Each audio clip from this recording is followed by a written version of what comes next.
Hello friends, welcome to my YouTube channel फिशमल में आप लोग को बहुत बहुत स्वागतम करता हूं। आज हम लोग का fish recipe red snapper fish की अच्छी तरह से दिखाने वाला हूं। दोस्तों अच्छी लगेगा तो शेयर और सब्सक्राइब जरूर करने का।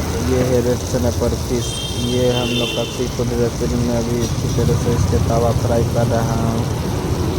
तवा फ्राई होने के बाद में इसके ऊपर से फिर मसाला दे के इसको रेसिपी बनाएगा। दोस्तों आप लोग वीडियो को एंड तक बने रहिए।